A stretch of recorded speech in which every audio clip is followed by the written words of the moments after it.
Hello and welcome to our podcast, Cozy Conversations with the Sister Project. I'm Lauren and I'm Michelle, and we're so excited you stopped by for a visit.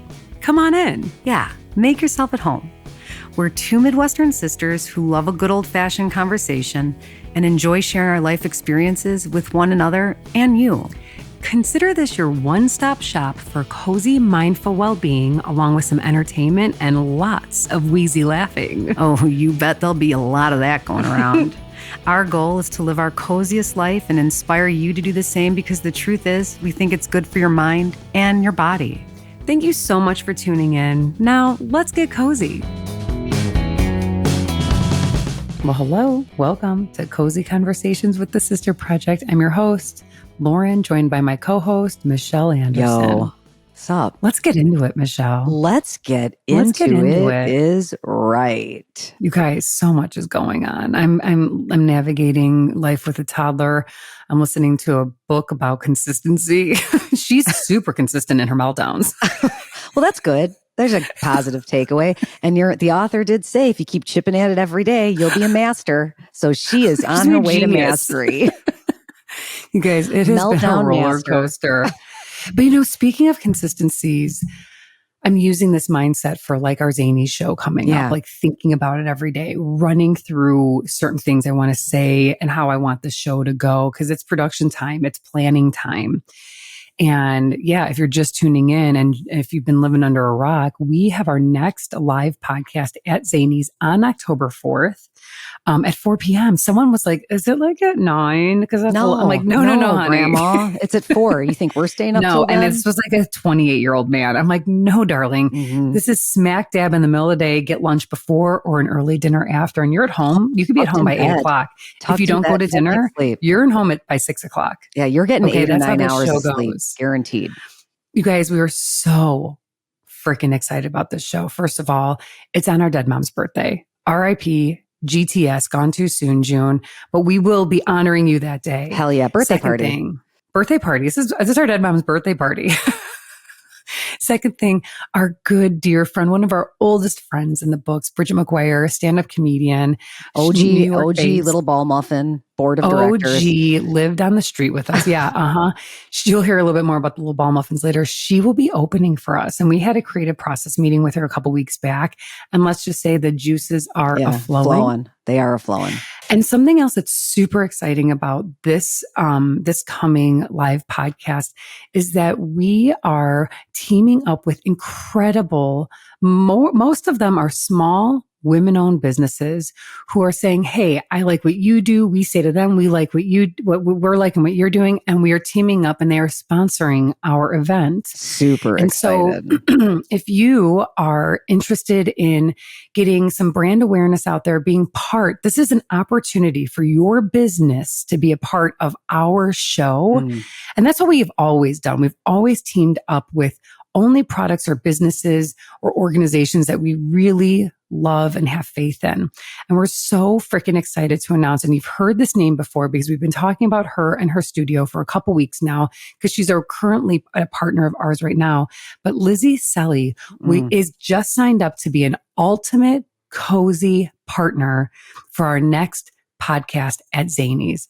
Lizzie, thank you so much for believing in what we do. We love what you do. And Michelle, you're going to tell our audience a little bit more about what Lizzie is up to in LaGrange. Oh, let me, please. So here's let the me deal, count folks. The ways. Listener, whether you're a first-time art buyer or a seasoned collector, LaGrange Artist and Gallery owner Lizzie Selly creates an experience that's welcoming, accessible for all, and full of joy. And guess what? You can even bring your kids to this art gallery. Because I've been wanting to go to her art gallery, and I'm like, I got to get the daycare or got to get the babysitter. No, not if you're coming to Lizzie's. No, she's got like things like one of her like, come visit mom and dad, you peruse the gallery. And she's got a 3-year-old. So she knows what it's like to have a raging toddler. And so she's got like little treats and little activities set up for your kid while you walk and look at her beautiful art. I also love the coziness that Lizzie brings to the experience at her gallery. Her gallery is tucked away in LaGrange's West End, which is kind of like our little art district. Art district. Like, who knew? Who knew? It did. Who knew LaGrange had an art district? It's the art and fashion district, and her gallery is housed in the second story, cozy, character-filled former apartment.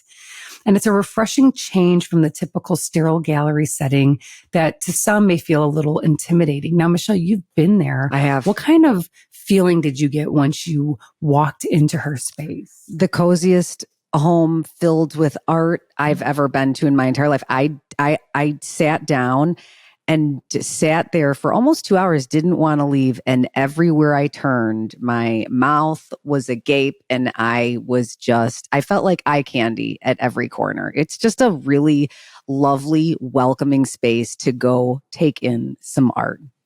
And the thing about art, I think that people are like, oh, is that in my budget? Because art can be expensive, but she's budget friendly. She's got everything. There's a range. It's a range of budget. So whether you're looking to spend $6 and get like a beautiful greeting card to add to a beautiful gift you're giving to somebody, or a hand-painted ornament, or a journal, like journals that's got my name written on it, or to something bigger, a bigger piece to hang over your dining room table. Like the spectrum is there for your perusing and perhaps your buying. And here's the best part and what makes Lizzie and what she's doing in our town so super unique. She's bringing this gallery to you with a complimentary, no pressure. This is like, come on into your space and let her help you create it. This personally is a game changer. So she goes to your house. Yeah, she's making house calls, baby. Okay.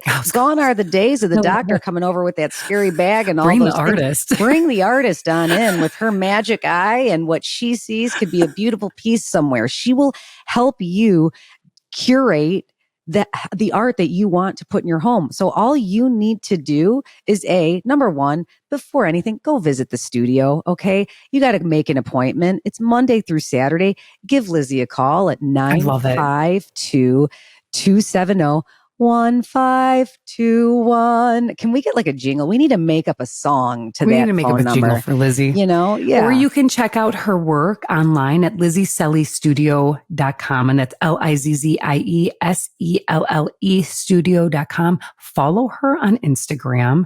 Her work is so unique. It's beautiful.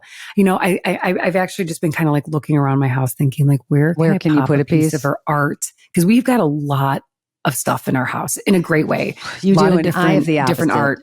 Yeah, I've sent Lizzie a picture of blank walls. I've got my old dog Beatrice right there. I need to find a space. Yeah. So there you have it. If you're looking for a little art to brighten up your space, check out Lizzie. And Lizzie, thank you so much for being one of our cozy ultimate partners for Zanies. Folks who are looking to sponsor up with the Sister Project, get your brand out there, get your organization out there. Email us at michelle@thesisterprojectblog.com. And she and I will talk about the ways that we can support one another. Another news, lastly, the Pigs are playing on August 24th, 6 p.m. at Stone Monroe Park at the Neighbors Helping Neighbors event. Anything else to add there, Michelle? Just, it's a wonderful grassroots organization that raises money for a family who's going through a health crisis or loss, or it's wonderful organization. It's a fill your bucket kind of event. Wow. LaGrange is chock full of good peeps. Well done. Except for that one mean lady you'll learn about. Well, I was going to say, whether you love us or you hate us, thank you so much for tuning in to Cozy Conversation with the Sister Project. And whether you hate us or love us, I wish you the most beautiful day you can ever experience. Okay. Now, y'all out there, don't forget, subscribe and follow the Sister Project on whatever app streaming you are listening to our podcast on. Share the good word. But until then, stay cozy.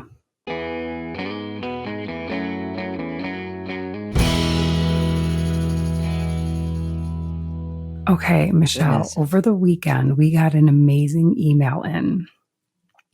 We had a writer write in. Her name's Mary Jo. Hi, Mary Jo. Hi, Mary Jo. If you're listening, Mary Jo saw our article in the Hillgrove Avenue magazine.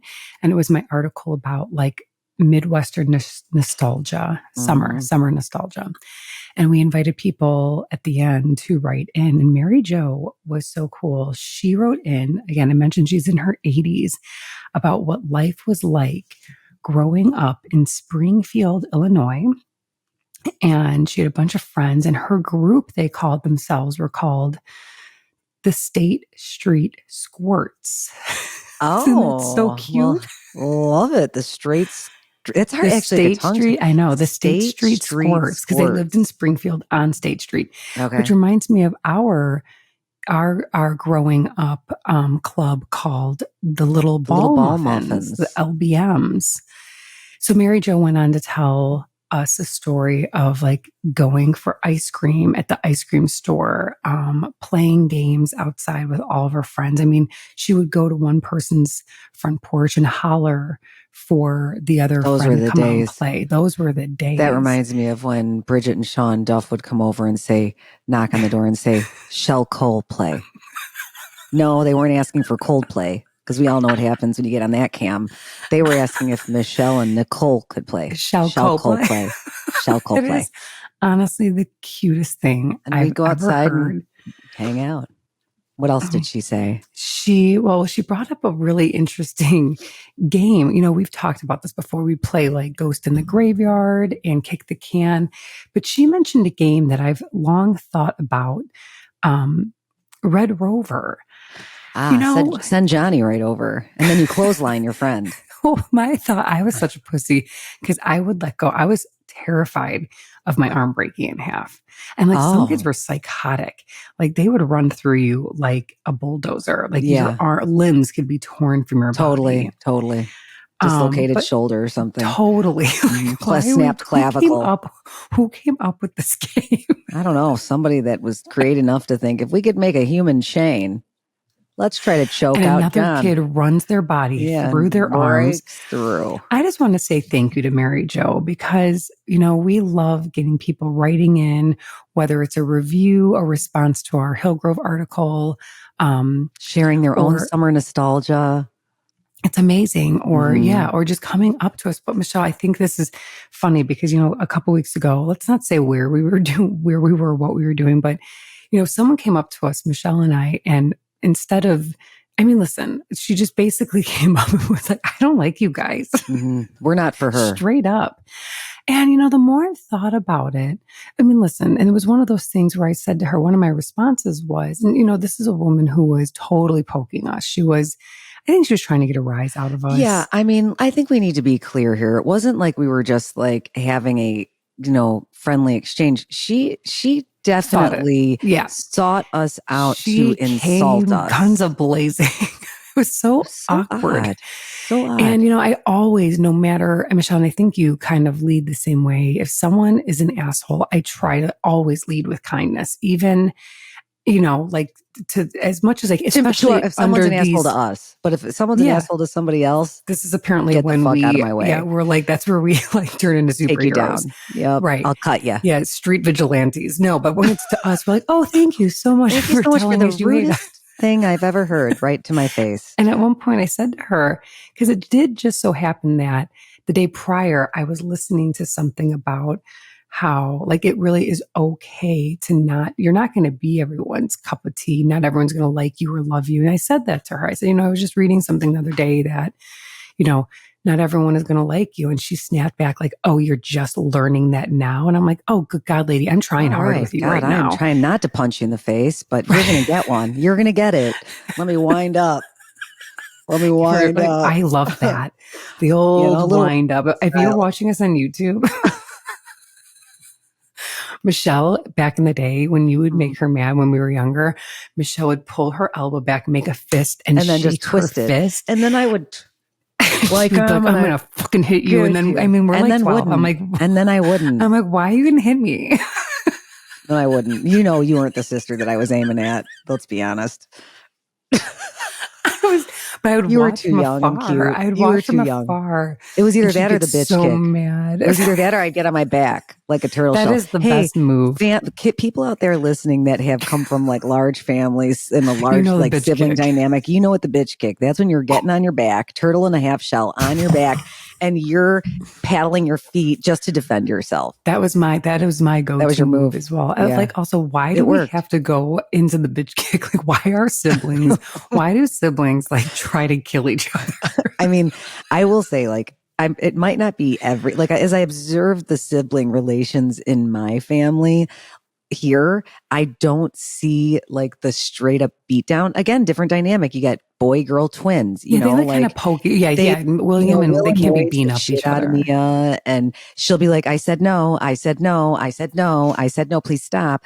But it has never escalated to a like a physical altercation. Bitch, thank God. Yeah, that's nice. You know, this woman said that her children love us. And she was like, but you two are a no for me. So I want to give a shout out to her kids, because, thank you. They were trying to get their mom to broaden horizons. A shout out to this lady, because honestly, a little hate is a good reminder that A, not everyone's going to like you, and B, you're doing something right if someone's getting pissed off by you. I got it. You know what I'm saying? It's true. It's true. When you say it like that, I agree. It's true. And, I will tell you that after that happened, my feelings were hurt because I'm just trying to have a nice day. I'm just going about my business. And when people are mean just to be mean, like, I'm a human being, I'm a woman, I'm a mom, I'm just trying to go about my life. And for someone to be kind of mean and kind of hateful, it does put a little damper on my spirit. But you know what? I just get back on my fucking high flying unicorn and I get over the rainbow with both middle fingers being like, fuck you. Yeah, I like just keep that. going. I know. And you getting over the rainbow too probably pisses that lady off too. Now for me, what I'm thinking is my feelings weren't hurt because it's really, like I've said before, I've got skin as thick as a rhino when it comes to certain things. Well, I'm a sensitive Sally. I know. You're sensitive Sally. And I'm like, you really got to do something to fucking hurt my feelings. But I was thinking to myself, you know what? Hurt people. And that person is Ms. For someone to come and take the time to step up and stand in front of two people and insult essentially what is their art. That was a takeaway where I left being like, that is like coming up to a local artist and saying, God, I hate your art.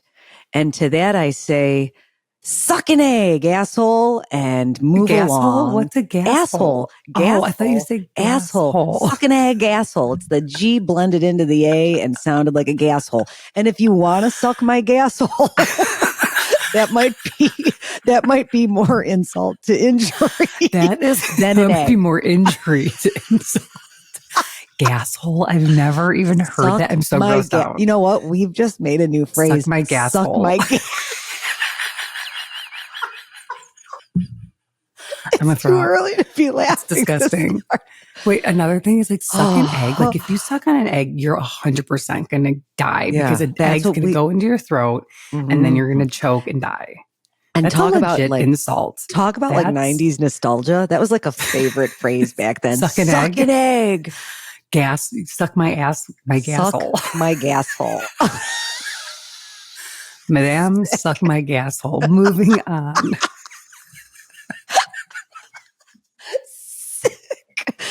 God, I love when they just come like that. That one isn't even written into the plan. Asshole. Sick. Yeah, we didn't even write that one down. You know what? I think I figured out why she might not like us. No, I'm pretty sure it's because she fucking loves Trump or something. And I don't know who the hell, or I don't know. We're pro women, autonomy. Who the fuck knows? She could thank us later. Suck my asshole. Speaking of, God. Michelle, I saw that you and Mia, you mentioned that you guys have been cooking together.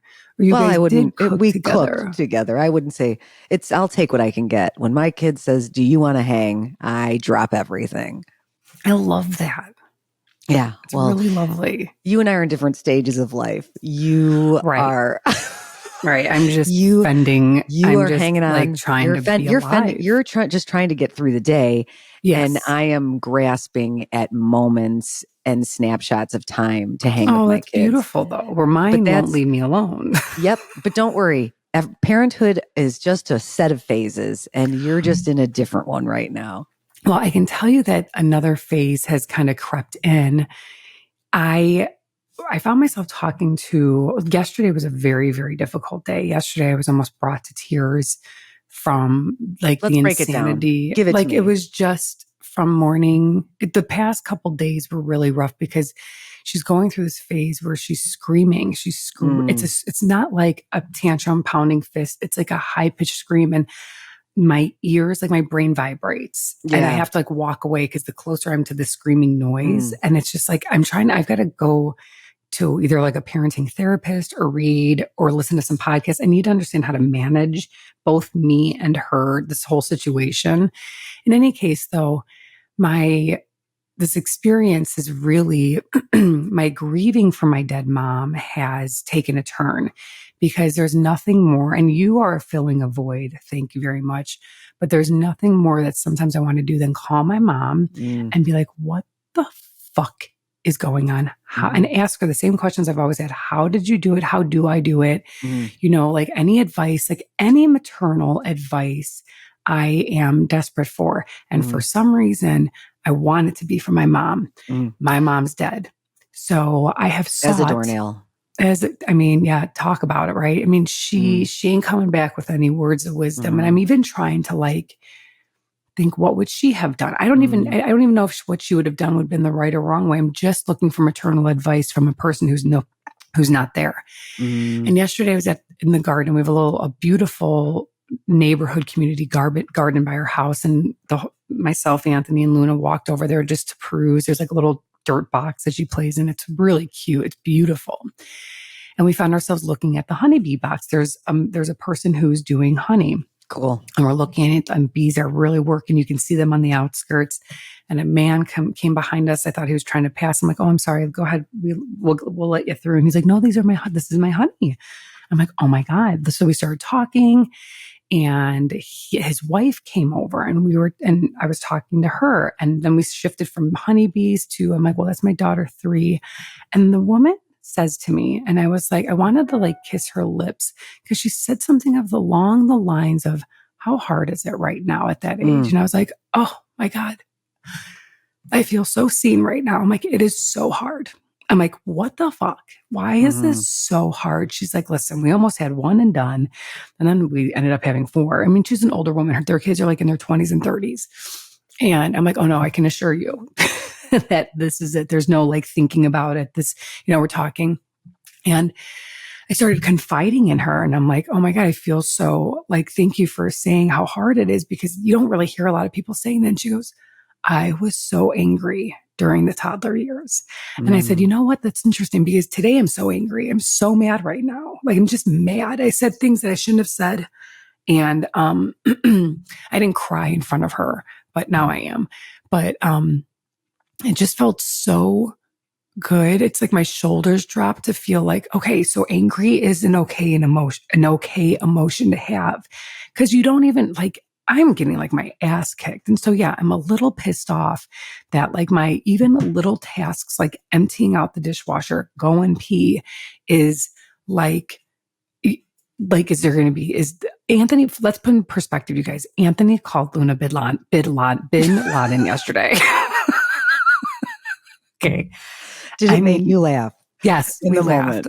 Yes, we laughed in the moment. You guys, we were at a post office once, and the post office worker referred to Luna, because she wouldn't sit still and take her photo for her passport, Beelzebub, as in Beelzebub, which I'm pretty sure is a biblical term for the devil.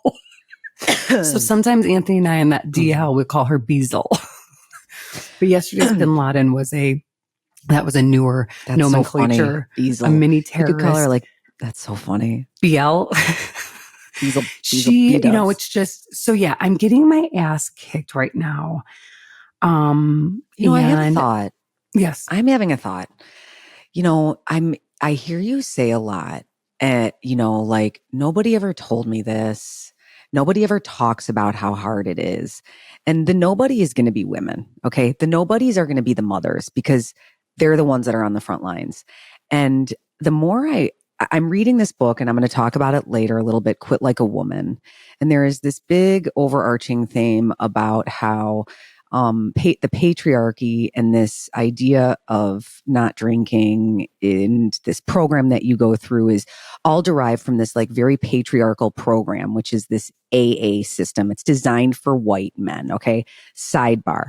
But as I'm reading this book, she's talking about how we are conditioned to bury everything. Yeah, everything. To be the providers and the givers and the doers. And we talk about this all the time here. This is a massive part about what we talk about.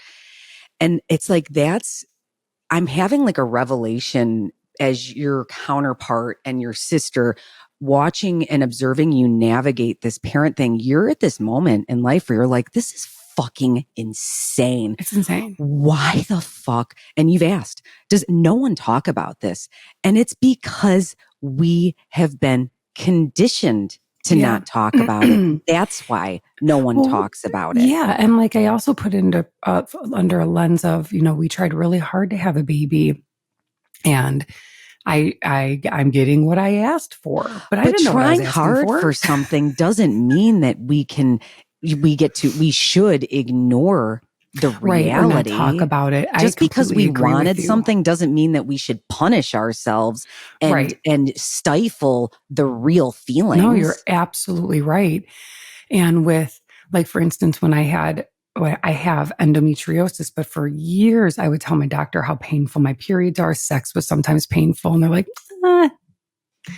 take an Advil, tell your partner to go easy. So normalizing, and also just diminishing. Deal with it. It's like not a big deal. Suck it up. Yeah, no, it's like we're just supposed to be like okay with these things when there are different ways of treatment, like, I don't know, maybe for moms there could be like and I've thought about this since day one, like when you go and have a baby, they should, there's always like, there's no handbook. I actually fucking disagree with you on that one. Actually, why doesn't someone try making a handbook and it's called, here's postpartum care, see your your pelvic floor physical therapist, book your therapy appointment ASAP. That's 3 to 6 months out. Next section of your handbook, a year to 3 years, toddler years. Here you go. This is going to be a fucking rodeo. Buckle the fuck up. And this is what you're going to do. You're going to take a meditation class. You're going to learn some breathing techniques. You're going to find, another mom to talk to. There's this whole handbook thing is just a motherfucking excuse to say, just deal with it. Yep. You're talking about because there are tools out there. They just don't like to offer them. Well, those tools then would be aligned with the mother and the woman prioritizing herself. And don't do that. Yeah, no, whatever you do, keep those books. Don't maybe someone has had this idea and a publisher has come back and said, well, no one's going to go and buy that book, so we aren't going to publish it. Well, you know what? Well, maybe we're the ones that write that book. Hell yeah. Let's put that out in the universe. Jot that down. I've heard moms say, I feel guilty if I don't use the time that I have, like say their partner or the child at daycare, the kid's taken care of in some capacity. And the mom wants to maybe just go for a walk or go to a yoga class. I've heard so many moms be like, I can't do that. I've got things to do. Things to get, house to prepare. I want to be like, are you? You're the thing. And I've literally heard a mom say, I feel guilty if I go do something with that hour that's like a coffee with my friend or a massage. I'm like, how are you supposed to maintain longevity and sustain motherhood if you don't once in a while go fucking talk to a friend? Well, thank you for letting me vent. Anytime. I really, honestly, it. This is part of my therapy, is having a space. Not that our listeners want to hear me vent about it, but it should be known that these years are difficult. You hear about the teenager years, and even then, these kids, these teenagers, it's such a weird time in their life, get a little bit of a bad rap because they're just different, moments in time. So I feel like you just don't hear how hard the little kid stage is, like that toddler stage. But I'm starting to understand it. And I will be that person that continues to share the insanity. It is insane. Having a 3-year-old is. Holy shit. So speaking of like talking about things, being consistent in kind of using our voices to, spread awareness on certain things, consistency has long played a role in the Sister Project.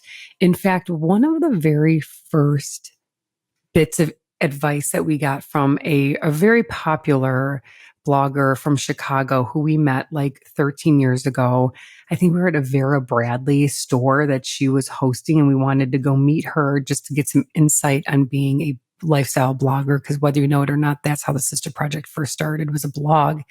And she said, you have to be consistent. If you're going to post blog posts, you have to do it every Thursday. If you're going to put your little outfit on Instagram, they want to see what you're wearing. Maybe make it Monday, Wednesday, Friday. Just be consistent with whatever you do. And ever since we heard that, that has been part of our core principles, our values here at the Sister Project. I don't know if the Sister Project would have gone and stuck to it the way it has if we didn't hear those words. And those words came from Kelly in the City was the name of her platform at the time. Kelly in the City, yep. And the Golden Girl.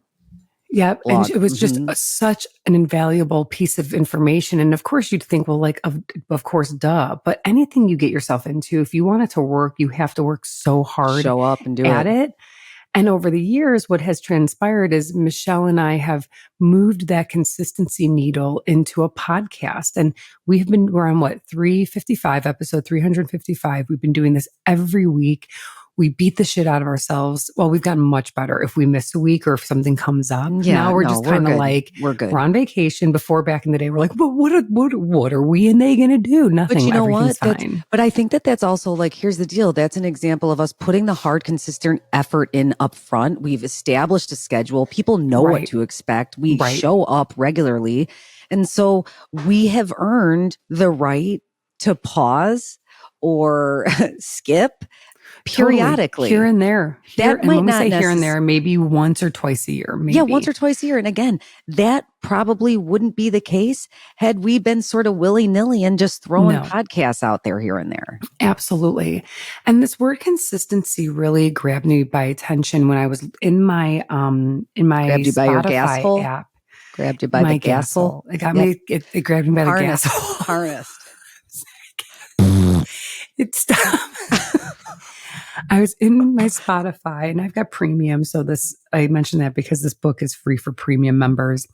And I came across, I don't usually listen to a lot of like self-growth or I would say self-growth. Oh, that's books, all I listen to. I know. And I was inspired by you. So I was like, I'm going to knock something out. So I found this one called it's called The Deep Magic of Daily Consistency by Sharma. And Robin, he goes on to talk about the magic of doing something every single day, no matter what it is. It could be in a relationship, like it could be kissing and greeting your spouse or partner every day as they come and go to establish connection so that the relationship stays vibrant, to building a business, mastering a craft, getting really good at something. And this is a 3.5 hour audio. I highly recommend you listen to it. It is so inspiring. I'm going to have to listen to it twice because it's just so filled with tidbits. And I wanted to share some of the biggest takeaways from this audio listen. And one of the quotes that he said that I have drilled, he calls them brain tattoos. Oh. So, like imprinted on your brain, like take some ink and tattoo it on your brain because it needs to stay forever with you now. And I think one of the brain tattoos that has stayed with me is the quote, "An addiction to distraction is the death of creative production." 100%. And Robin talks a lot about the distraction being devices and phones. He doesn't spend his whole time on it. In fact, it's just a very powerful section and moment in his book. But I think it's the reminder that we all need that really what we have in our hands, if it's not like corresponding with someone, getting the needle to move further, and whether it's a sales deal or connecting with your family, if you're just sitting there scrolling, he literally is like, you're wasting your time. It's just it's just a mind suck.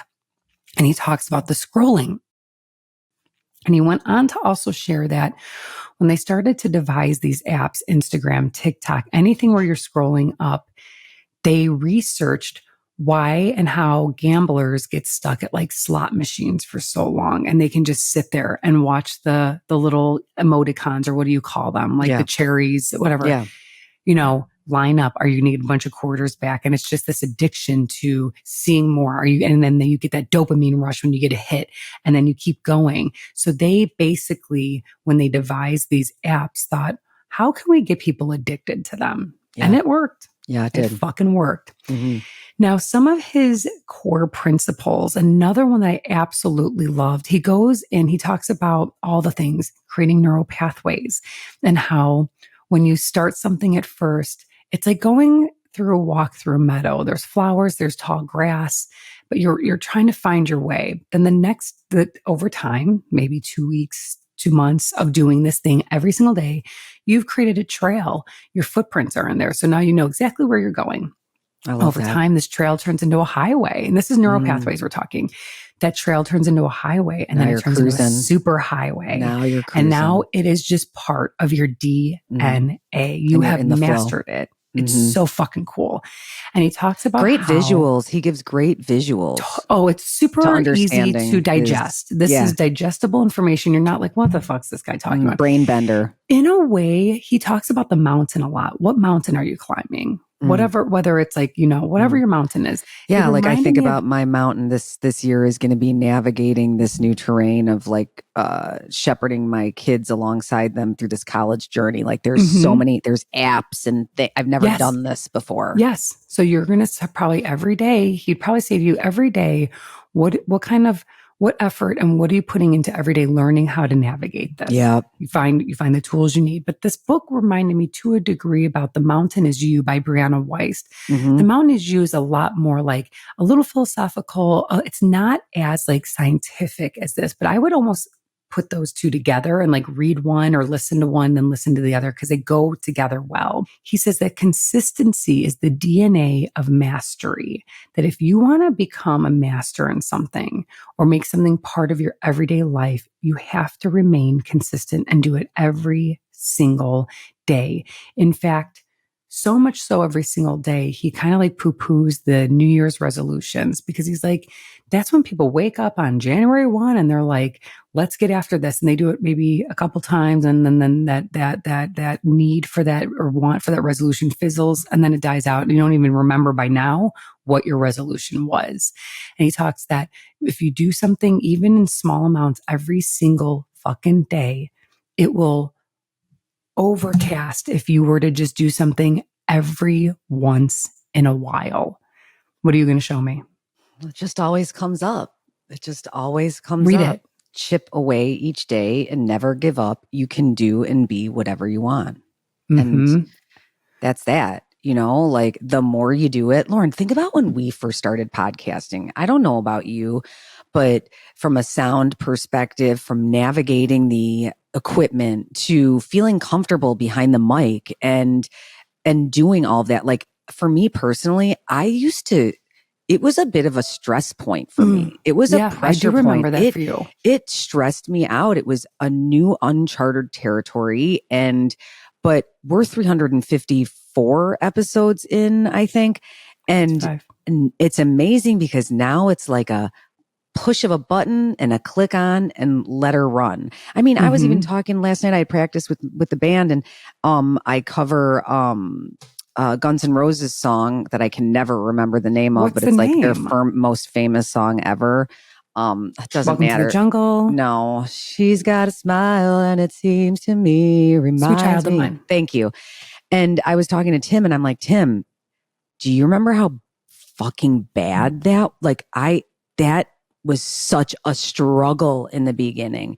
And it just goes to show you keep pounding away at it. You keep working, you keep showing up, and you go from a total train wreck to mastery. And then it becomes fun and the super highways are paved. Well, he talks about turning setbacks into fuel as well. And the cool thing about this, he offers so many tools. It's kind of like a quick therapy mindset growth, shift of a 3-hour program. Something else they talked about in regards to setbacks is critics and feedback.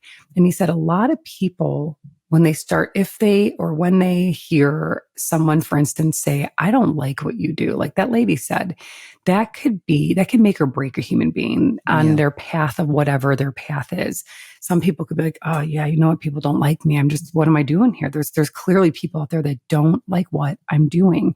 But he's like, that is such good news that you find this kind of feedback, because what you do with that, you use that as fuel. You don't allow that to set you back. You take that and you use it, you put it in your gas hole tank. Yeah. Just put it in the gas hole. And you rev the engine and you let that be fuel to your desires, to your goals. Another thing about goals is clarity. He talks about clarity and having a clear vision. And he says that if you go into, say, for instance, you're starting to run. You're just starting to run. What is your goal? He's like, it doesn't have to be a marathon, but are you trying to run like a mile at a certain time by week 2? Are you trying to run, is it 2 miles?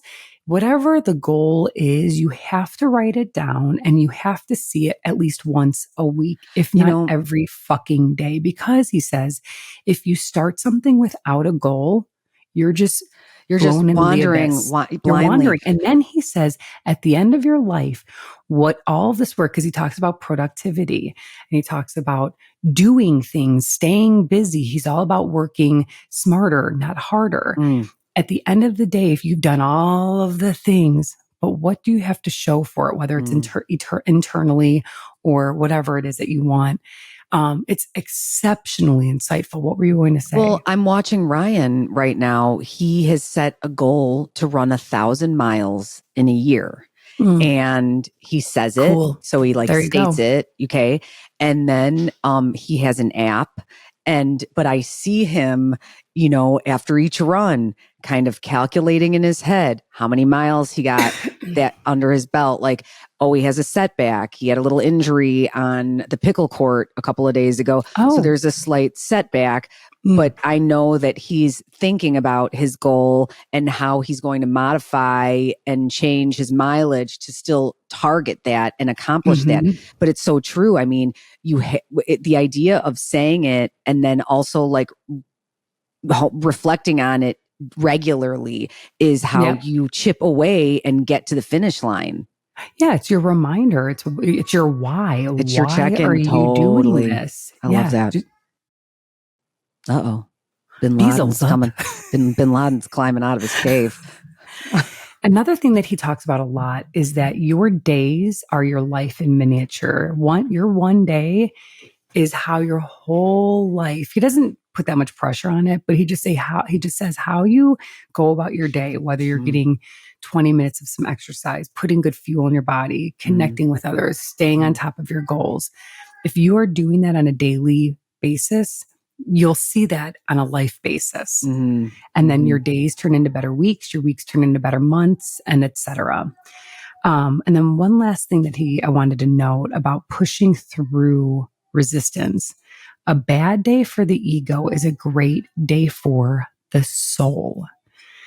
And I feel like that's kind of, if you get it like that lady, you get some, some feedback and your ego is kind of like, ooh, it's a little bruised. But once you get past that and you figure out how are you going to navigate that feedback, your soul is basically like, oh, I can handle this. Game on. Let's go. LFG. I highly recommend this listen or this read, especially to have and be able to highlight and, pinpoint pages. But it's called, again, The Deep Magic of Daily Consistency by Robin Sharma. Sounds amazing. He is a wealth of knowledge and wisdom. I will be listening to this. It's an easy one. It's three something hours. Okay. Luna has joined us. Wish us luck, everybody, for our lightning round of reading, watching, listening to. Michelle, you mentioned you were reading Quit Like a Woman by Holly Whitaker. Are you done with it yet? What are you? No, but I'm powering through, and I don't need to go into the details just because I've mentioned it several times, but I have to say, like, I recommend this read to any woman, whether you're considering your relationship with alcohol or just looking for a good book to read that is going to open your mind up to answer a lot of questions of why we women might be the way we are based on what we've been conditioned to learn, understand, and behave like over the course of a lifetime. It's pretty mind-blowing, actually. I'm going to read this one. I've heard about this book back in the day when I taught at another yoga studio. There were a couple women who were giving up alcohol, and this was a book that was going around the studio for it. I could see why. Watching Anthony and I went in to go see Weapons over the weekend. It's good. It's campy. It gets a little really campy at the end. If you want a quick scare of a movie that really just is wild in nature, I recommend it. I mean, it's a good watch for, like, you know, the scaries. But what I will say that I started watching, I saw this making a lot of, there was getting a lot of attention on TikTok, was Hurricane Katrina, the race against time on Hulu. And all I can say is, like, wow, mind blowing. These poor people the government failed them. So much happened with Katrina that I can't even we would need a whole episode to talk about it, rightfully so. And it deserves it, because what these people went through and what the media did to them, making them look like how they referred to and this is a prominently Black community, hardworking people. In fact, one of the quotes was, "We may be poor, but we know how to serve." Oh no, he wrote, "We may be, these are hardworking." He said, "We are hardworking, God-fearing people that just happen to be poor." You know, and it was a really good community of people that some of them didn't have the means to evacuate when they were told to evacuate. The evacuating conditions were fucked. And then when you're desperate for food to feed your freaking newborn baby, or when someone had a surgical procedure and they're in pain and they don't have the medication, you're going to go down to the Walgreens and do what you need to do to survive. And what the lens that the media did to these poor people, and what this turned into, bringing the National Guard, shoot and kill, it is a stain. It is a horrible moment in history for our country, for what we did to this community of people.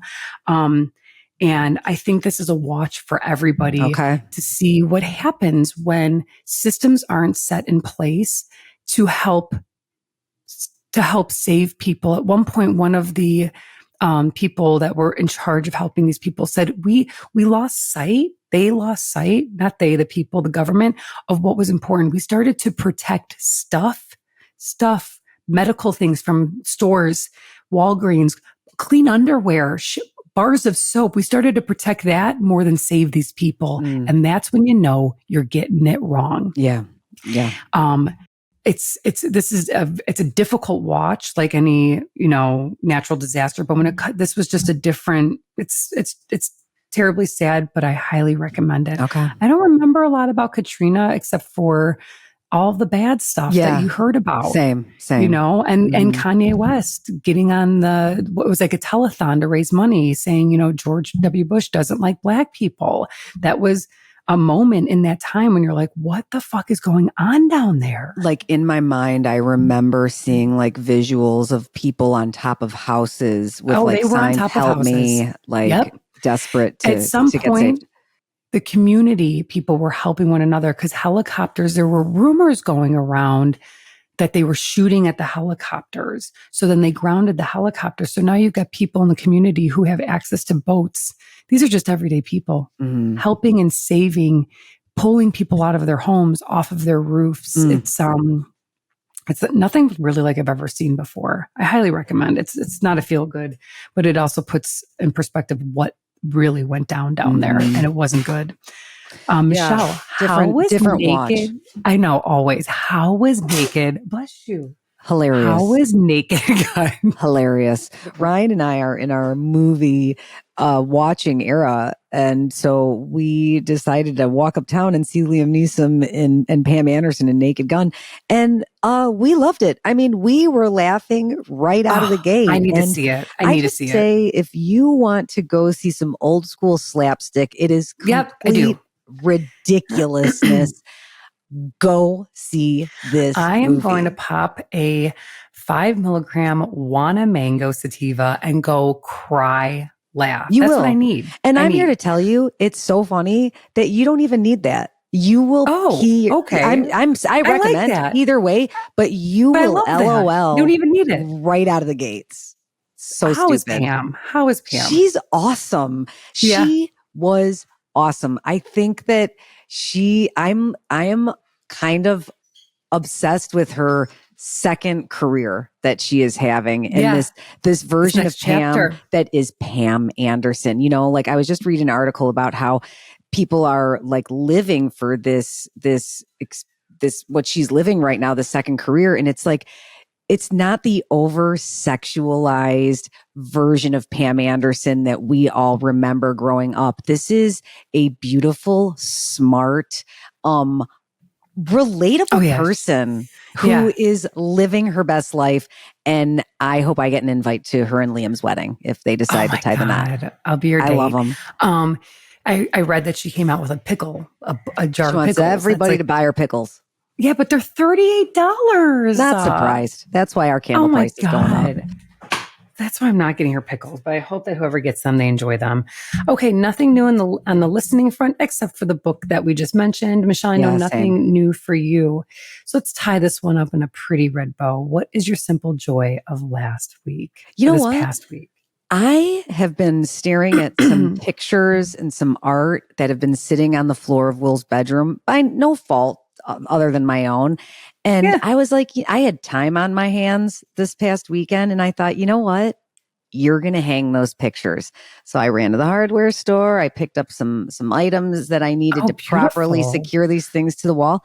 And I did it. I did a little chat GPT to determine exactly where pictures need to go height wise, got some tips on how to kind of create my own gallery wall.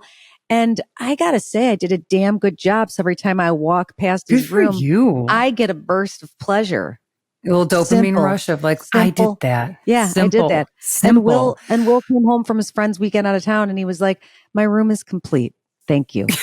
You're welcome. It only took a year. He's so sweet. And he said, thank you. I love that. He did. Mine might be as, I don't know, basic as yours. I had ironing to do. And I pulled out my ironing board and my iron.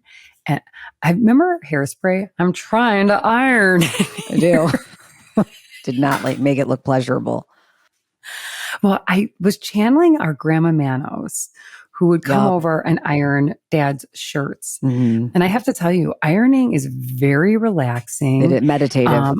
It's very meditative and it's like pleasing. Like you see the wrinkles disappear. Yeah. I was looking around my closet for more to iron. When I was done, I wanted more. Wow. That's where I am in my life, ladies. Wow. Well, listen, if you need tips, Ryan Anderson is quite the ironer. He's the only one that irons in this house. Yeah. It's very, it's quite therapeutic. So yeah, grab those ironing boards and get after it. All right, you guys, thank you so much for joining in on our most recent cozy conversation. Remember, don't be a gasshole. And as always, stay cozy with. Thank you for joining us for today's cozy conversation. For more of The Sister Project, check us out on Instagram at The Sister Proj and our website, www.thesisterprojectblog.com. Don't forget to subscribe to our podcast and maybe even drop us a review. Until next time, stay cozy.